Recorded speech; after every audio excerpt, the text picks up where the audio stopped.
Hello, welcome to another episode of Namtaro Talks. So this episode concludes the traveling series. I did not expect this to be a three-part series. Honestly, I only expected it to be one part. But who would have known that just talking about traveling, I can go on for over an hour and a half. And this is just part of my series. There's people with travel blogs and travel podcasts and a whole bunch of other travel stuff. There's a freaking channel for it, if anything. But it's okay. I believe this episode has enough meat to cover and conclude the traveling series.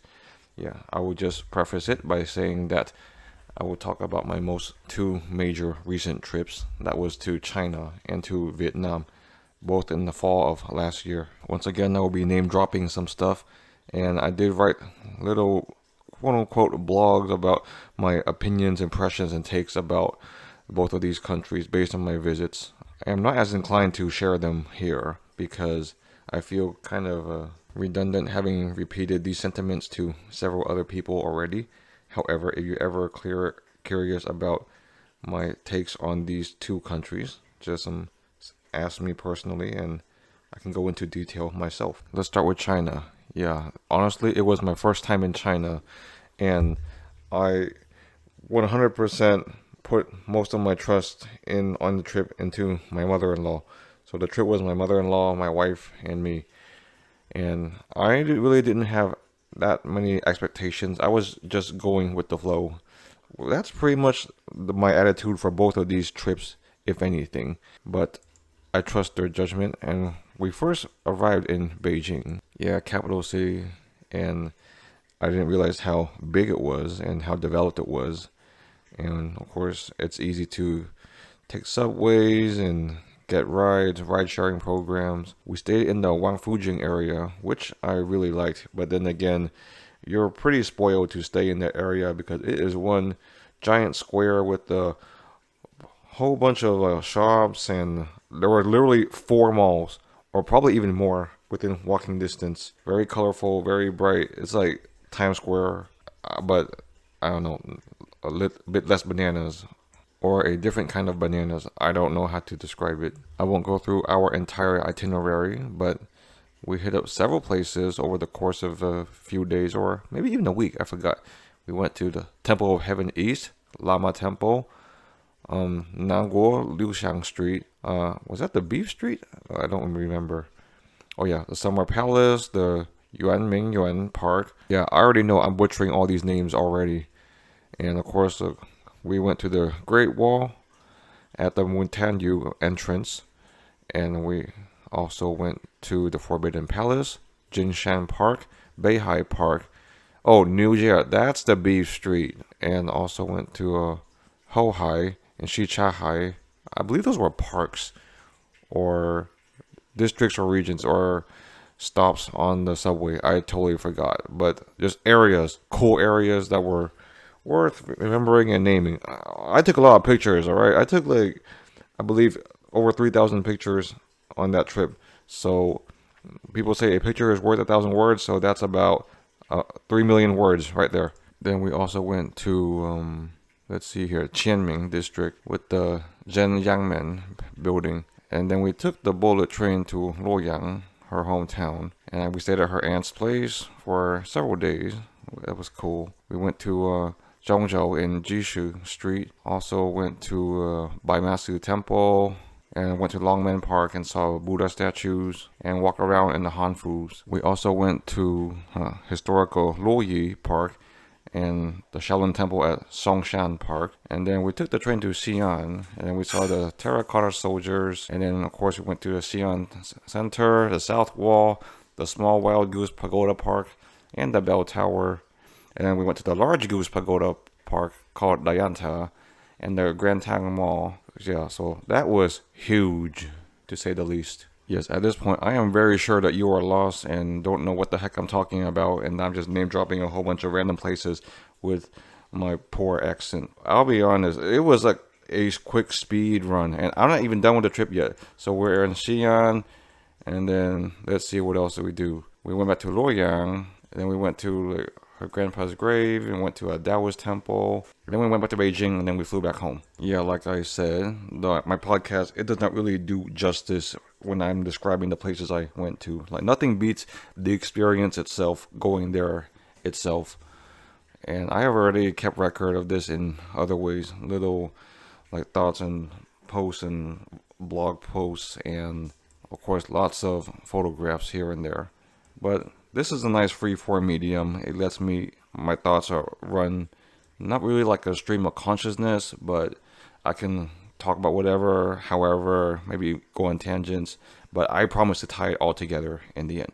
And at least this forum lets me pretty much impart my opinion about the two trips and more about travel towards the end. That was a crazy period for me because after the China trip, I was back in America for literally less than a week. Then I flew out to Vietnam with my mom and my grandma. I considered going straight from China to Vietnam, but in retrospect, I'm glad I did not because I bought a lot of stuff from China that I needed to come home and unload. And also, the climate in China and Vietnam were pretty different. China was pretty cold, and of course, Vietnam is a hot, humid, temperate climate. So I pretty much unpacked, then packed again. And I'm also fortunate with the nature of my work. It has a lot of flexibility, and I pretty much took all the PTO I had and some unpaid time off, and that's expected. But I can take it, I prepared for it, and this was a once in a lifetime opportunity. Well, for both trips. Okay, maybe not once, because I've been to Vietnam a total of 5 times, and I'll probably go to China and Vietnam again sometime. But like I say, the opportunity presented itself. It was right in front of my face, especially with how spoiled I was. I mean, my mother-in-law planned the China trip, my mother planned the Vietnam trip, and I might be a bit biased because, well, you can pretty much infer that I'm Vietnamese at this point.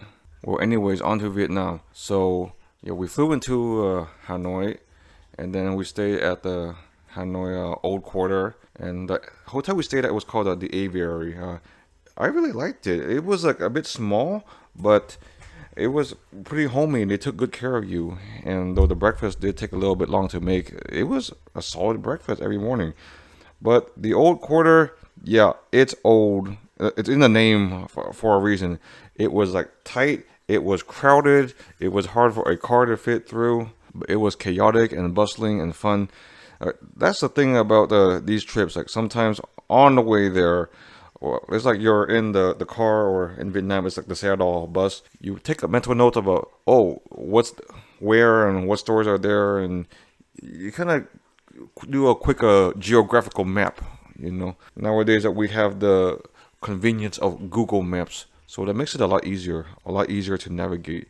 Yeah. So that's another thing that I am privileged with. I had a data roaming. So I don't know how convenient or how much it costs typically, but I am very grateful that we had it on these international trips. Otherwise, we would not have service, or we had to access Wi-Fi everywhere we went. Or during my first trip to Japan, I did not have data roaming. So I had to be near whoever had that portable Wi-Fi device the entire time. Though continuing with the Vietnam trip, in Hanoi, we went to Chùa Tây Quốc Ái and Đường Lâm district of Sơn Tây near my grandma's hometown, and then we went to Chùa Mía and then Phong Hong and Lân Ngô Quyền. Well, come to think of it, we did that the second day there. Wow, we were ambitious to say the least. And there was this one quilt store called a Mekong Quilt. I bought a lot of ornaments from there. And the money you spend there, it goes to underprivileged Vietnamese women, and it's their form of employment.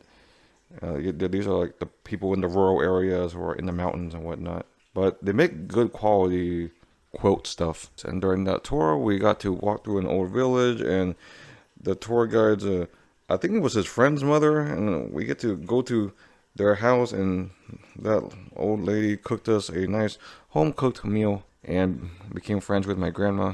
And I'll be honest, my Vietnamese is fine, so I was able to kind of hold my own and have a general idea of what's going on, but of course I don't 100% understand everything. And then afterwards we went to see the Quintessence of Tonkin show, which I consider a strong representation of Vietnamese culture. And the next day we went on a cyclo tour, with the cyclo being those like bike things, like the rickshaw where some people sit and the passengers sit in the front and there's like a guy biking in the back for you. And then we went to see Vamio Kotu Yam, and then we went to Jomot Gold near the Ho Chi Minh Mausoleum, and then Din Ngọc Sơn and Tap Wood at Ho Hang Kim.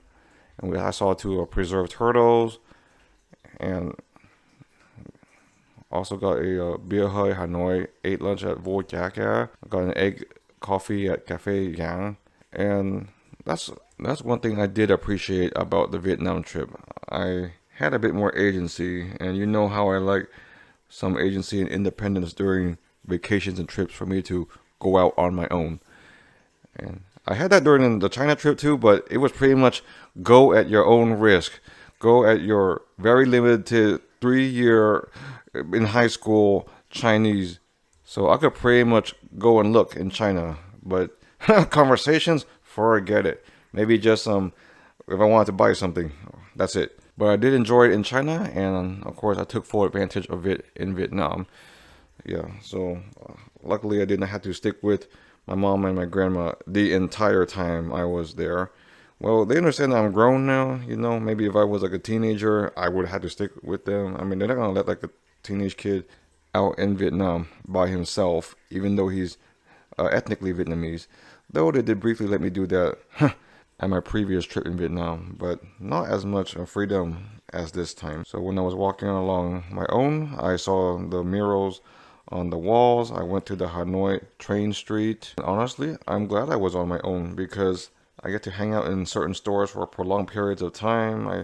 I bought a lot of souvenirs, and I admit it was not easy. It was a lot of walking, and the streets are a bit uneven at times. And I would feel for my mom and my grandma. They would have, well, my grandma would have difficulty keeping up. But that's understandable. She's geriatric, you know. And the next day we went on a biking tour to Hoa Lu, the old capital, and then went on a boat tour with caves and temples in Trang An. And one way that Vietnam has developed is that they have more national flights now, though the flights are short and you still have to go to the airport. Before going intercity in Vietnam, you're pretty much out of luck. You either have to drive or take the train, and both are not the most comfortable. But now you have like flights between the major cities, even though the flights are super short. Well, the two major airlines are Vietnam Airlines and Vietjet. And Vietjet sucks. Everyone shares that sentiment. It is crowded. It is late.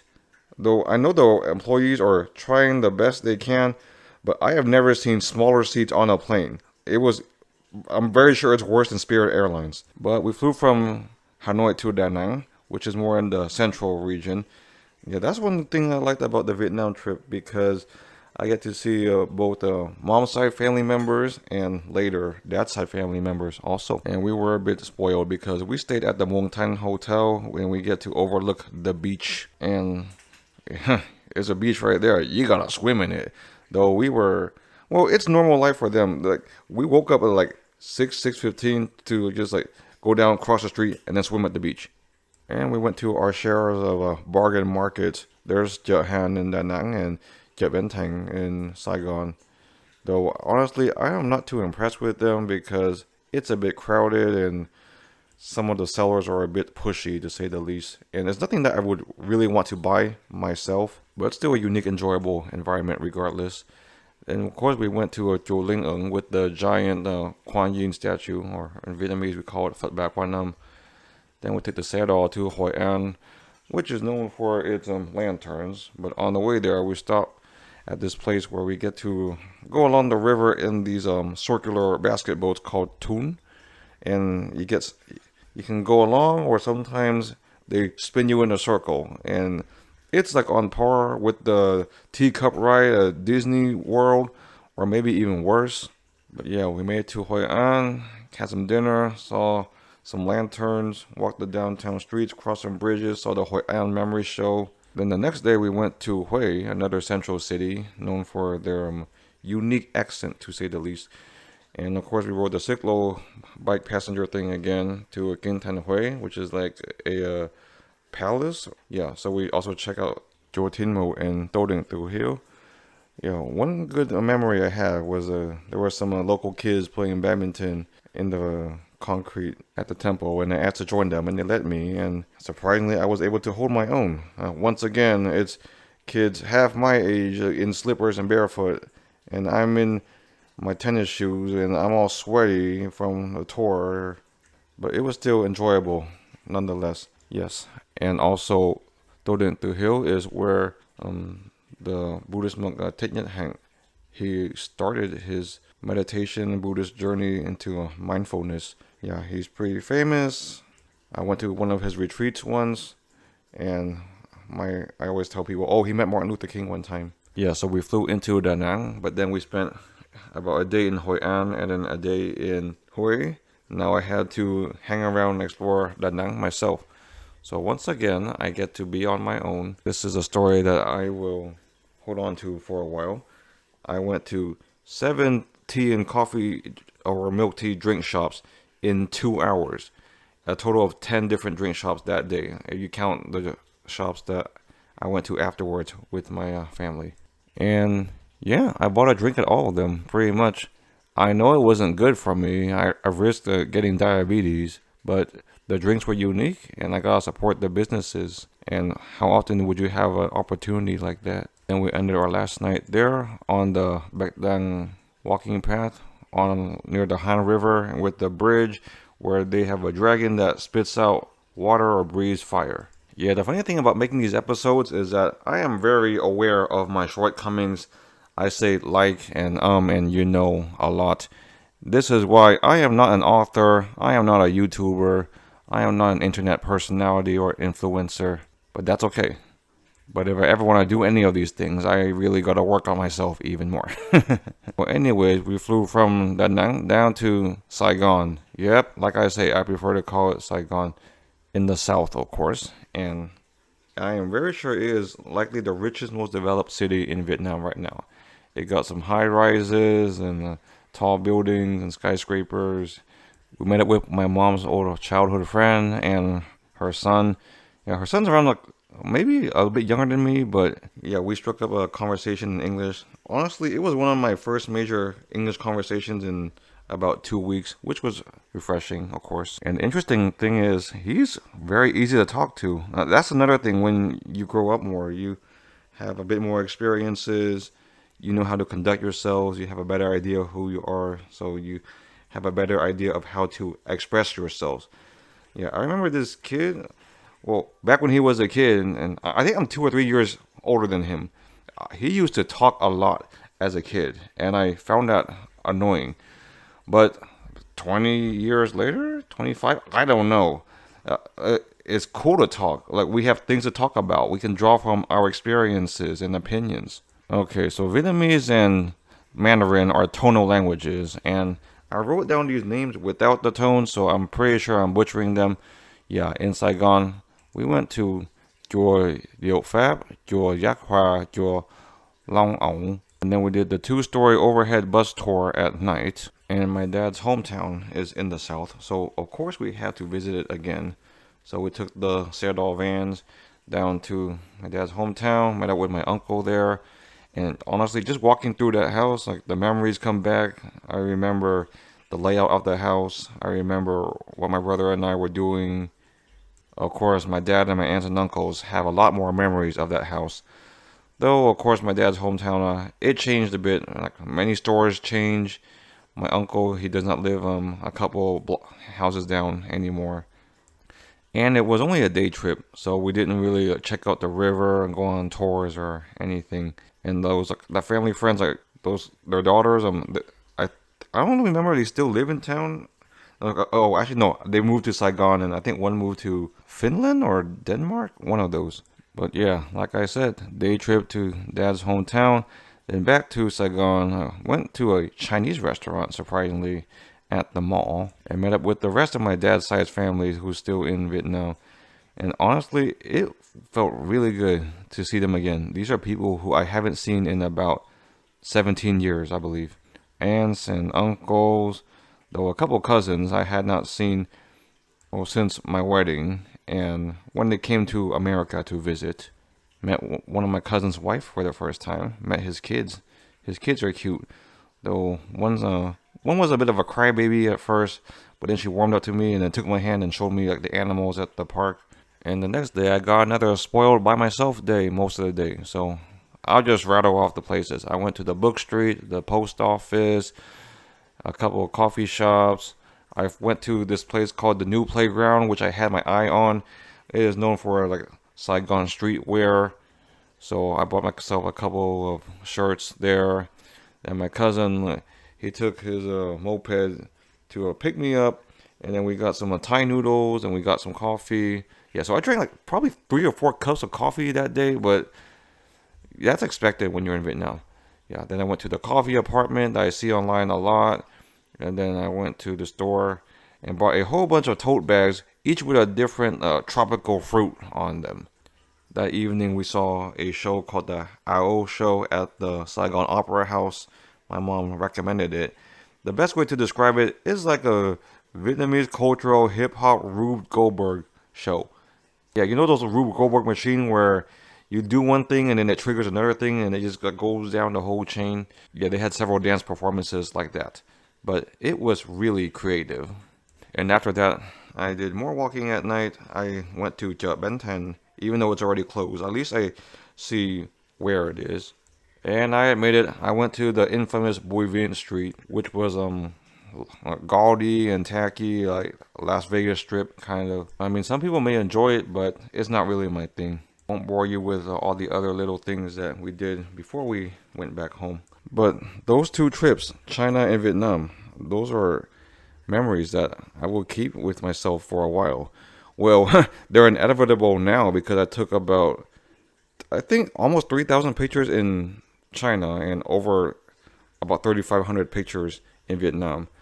It's not that I just whipped out my phone to take a picture of anything interesting I saw, but the opportunity presents itself and I don't really angle and line up for the pictures, and these pictures are mostly for me. I don't post them on Instagram or anything. As a matter of fact, I do have an Instagram, but I have not posted for probably 7 or 8 years. But what I like to do on these trips is that I take pictures and you put them all together. It's kind of like it tells a chronological story about where I was, what I did, at what time, in what order.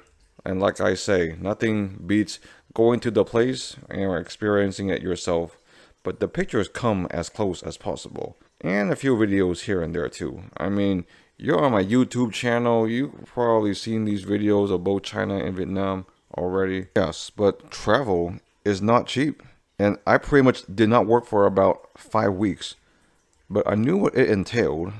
And I believe I said in the previous episode, I would remember these trips more than the 5 weeks that I did work, that I did stay at home and did my usual routine. And of course, the thing about China is that you gotta get used to the way they do things in China.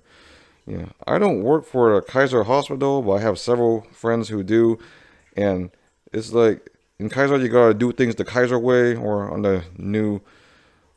back then when Bill Belichick coached the New England Patriots, you gotta do things the Patriot way.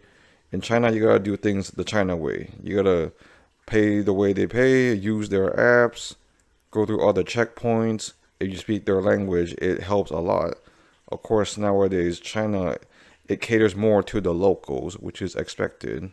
Pretty much all the tourists were Chinese locals. Though I must say, the people in China, they're pretty fashionable. There were a lot of interesting clothes and designs. And I'm very sure I saw the good parts of China. I did not see like the slums or the super poor area. I saw the areas that were cultural and had history and were tourist friendly. It's like the good parts that China has to offer. To mention that China is huge. It is bigger than the United States, though a large part of it is the Gobi Desert. But you know how there's a whole bunch of American cities in different states that you're not likely going to go to because they're so spaced apart? That's the case for China too. And honestly, in China, I was lost geographically. I mean, I had a general idea where Beijing and Luoyang and Xi'an is based on our travels, and I was taking the bullet train and whatnot. But I know Shanghai is somewhere in the south, and I don't know where Chongqing and Shenzhen or Hunan province or Hong Kong is. Yeah, and with China and Vietnam, you see the rich parts, you see the poor parts, you see the difference between the cities. But one aspect I do like is that it is very walkable and the people are friendly. Just people being out and about, out in the streets, hanging out with friends in crowds, maybe getting some food or drinks here. Also family oriented. The best way to categorize it is a middle class or lower middle class. But that's how things should be, in my opinion. Like people out and about interacting, being familiar with the community, enjoying the amenities and businesses that the community has to offer. And when you do certain things by yourself in these countries, you feel a little sense of pride. I remember my wife and mother-in-law, they were relaxing back in the hotel. So I went downstairs and went to a mall nearby, and then I found the mall. It had like an anime floor. It literally what it was. Pretty much the basement floor had a whole bunch of anime shops. And I saw some anime stuff I liked, and I wanted to buy it. So my broken Mandarin, I asked, how much does this cost? Oh, I would like to buy it. I had to use the app Alipay because I did not have WeChat. And my Mandarin was broken, and I had to apologize to it. It was like, oh, Dreiwuchi. The guy was sympathetic. And like I learned from my previous trip in Japan, like sometimes when you see something that's kind of interesting and you're very unlikely to go back there again, just buy it. I'm not saying go on a giant shopping spree and buy everything you see and like. And you also take into account how much room you have in your suitcase and you have enough room to take it home. But it's like unique stuff, though it's not necessarily a specialty of China. But how else are you going to get it in America? You would probably have to import it and pay shipping. Yeah, so I bought a phone holder. Yeah, it was shaped on one of those Evangelion Ava units. Of course, I wanted Ava Unit 1, the purple one, the main popular one. But I got Ava Unit 6, which was this orange and blue one, which is like the New York Knicks colors. But yeah, malls within walking distances, private rooms for dining parties, not to mention the food service is really good there. And bookstores. Oh, you know me, I like my bookstores. Chinese bookstores, Vietnamese bookstores. There was a giant one in the Wangfujing area where we stayed in Beijing. And in Vietnam, there's a bookstore chain called Phahasa. And of course, I like the Book Street in Saigon. Interesting random memories of the China trip. So we stayed at a friend's hotel, and then my wife's mom had to leave us, so we had to take the bus to her aunt's place, but then we got off at the wrong stop. We had to walk and carry our suitcase, and then her aunt was chasing us down on her moped. Yes, but nice homey dinner, and her uncle is really nice too. So I still don't understand how and why they drink that baijiu so often. It's this Chinese liquor that is, I believe, 60% proof. And he took shots of it like it was nothing. I obliged and drank some, and honestly, it made me really sleepy. I went to bed at 8:30 that day. But of course, you got the street food. You got the usual buns and lamb skewers. Oh, there's lots of lamb skewers. But some things you were a bit ambitious about. Of course, it's the black stinky tofu. Believe it or not, I actually like that, and it doesn't smell that bad. However, there was this durian bun or durian cheese puff, whatever. I did not really like that. But we also got them alligator. That was pretty delicious. So China and Vietnam, it's similar with the hustle and bustle culture of the city. But there is a method to the madness, and one important thing is accessibility. Easier to get things delivered. It's easier to hitch a ride to travel anywhere. I know I say the phrase, that's how it should be, but I grew up in suburban neighborhoods in America, and I remember many summers I was really bored. So I had to figure out if certain areas are feasible to bike to, or I got to figure out the bus route. And China, it's millennia of culture, like deep, rich history. And of course, I wasn't able to get well versed in it right away. The fact that it's there and it's like an untapped well to learn from, and just based on their parks and their architecture. Same goes for Vietnam. Like I say, there's parallels for both countries. One thing I was surprised was that I saw a lot of Winnie the Pooh stuff. Well, I guess it's not as restrictive about that as I thought. And for trips in general, I'm not saying that the best parts of the trip are when I'm by myself and going around on my own, but I highly have an affinity for those kinds of moments. If I'm on a trip and I am stuck with the people or the group, the entire time. I'll be honest, I would go a little crazy. I would feel like I'm missing out on something. But I had opportunities to go off on my own in both China and Vietnam. Because I was able to do so, I formed my own memories. I took my own pictures. But of course, I would share them with the people I traveled with later. And not to mention like the friends and family back at home. Vietnam, it was a much needed trip. Because the last time I went, it was the context of a high schooler, of a teenager. And that's like a snapshot in time. That's how I understood things. That's how I saw the world, and I had limitations too. I'm not saying that I am better, cooler, or smarter now. It is through different perspective, different eyes as an adult with, I'll admit, disposable income, with a career, with agency, with independence, with a better sense of identity, even cultural identity. I mean, you can hang out at the Grand Century Mall and Foot Lock Tall and all the little Saigons as much as you want, but it does not beat the real thing. They say Vietnam is a developing country. It's up and coming. The population is young. The economy has a lot of growth potential. And you see it in its vibrancy, its energy, its tourism, its hospitality. And I do not absolve either of the countries. Like, the conflicts between the two countries have been there. The Vietnam War, the history is still there. Communism for both is still there. But only once you really been to these places, you really get not really a full picture, but a better idea, something that you tangibly saw with your own eyes. Like China is not always this restrictive CCP anti-Winnie the Pooh place. And Vietnam, it's almost 50 years. I mean, how long does it take to recover from a war? I mean, the war is understandable, but they have rebuilt. They are resilient. And of course, you understand both sides of the war and the different nuances, and that it wasn't black and white.